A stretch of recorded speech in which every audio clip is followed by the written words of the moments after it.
AFC champions league 2 এর qualifier ম্যাচে তুর্কমেনিস্তানে ক্লাবের কাছে হারতে হয়েছে ইস্ট বেঙ্গলকে। ম্যাচ শেষে রেফারিং এর মান নিয়ে ক্ষোভ উগরে দিলেন ক্লাবের শীর্ষকর্তা দেবব্রত সরকার। তিনি আরও জানান যে ইস্ট বেঙ্গলের আরও ম্যাচ প্র্যাকটিসের প্রয়োজন রয়েছে। বুধবার এএফসি চ্যাম্পিয়ন্স লিগ 2 এর যোগ্যতা অর্জন পর্বের ম্যাচে তুর্কমেনিস্তানের আলতিন নাইসার বিরুদ্ধে হেরে গেল ইস্ট বেঙ্গল।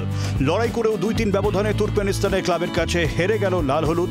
দলের খেলায় খুশি ইস্ট বেঙ্গল শীর্ষকর্তা দেবব্রত সরকার, তবে তার মতে দলের রক্ষণে এখনো প্রচুর ফাঁক-ফোকর রয়েছে। টিম আরও ফিজিক্যালি ফিট হতে হবে, ম্যাচ প্র্যাকটিস করতে হবে। এখন অবধি কন্ডিশন যেটা সেই কন্ডিশনে আসেনি, তাও আমি বলবো টিম খুবই ভালো খেলেছে। আমাদের আরও একটু ডিফেন্সিভটাকে অর্গানাইজ করতে হবে। এদিন ম্যাচে ইস্ট বেঙ্গলের একটি গোল বাতিল করে দেন রেফারি। তাছাড়া রেফারির একাধিক সিদ্ধান্তের বিরুদ্ধে ক্ষোভ উগরে দিয়েছেন দেবব্রত সরকার।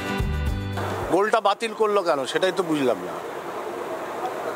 এবং প্রত্যেকটা ফাউল ফার্স্ট হাফটা তো পুরো ফাউলটা ওরা যে ফাউলগুলো করেছে কেয়ারই করেনি।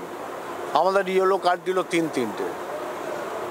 যাই হোক, এসব বলে তো কোনো লাভ নেই, ম্যাচের রেজাল্ট শেষ কথা বলে। তুর্কমেনিস্তানের ক্লাবের কাছে হারের ফলে এএফসি চ্যাম্পিয়ন্স লিগ 2 এর মূল পর্বে যেতে পারল না ইস্ট বেঙ্গল। তবে এএফসি চ্যালেঞ্জ লিগের গ্রুপ পর্বে খেলার সুযোগ পাবে লাল হলুদ ব্রিগেড। ক্যামেরায় নবীনের সঙ্গে দেবাঞ্জনের রিপোর্ট, জি 24 ঘন্টা। বাংলার আওয়াজ, বাঙালির আবেগ, জি 24 ঘন্টা।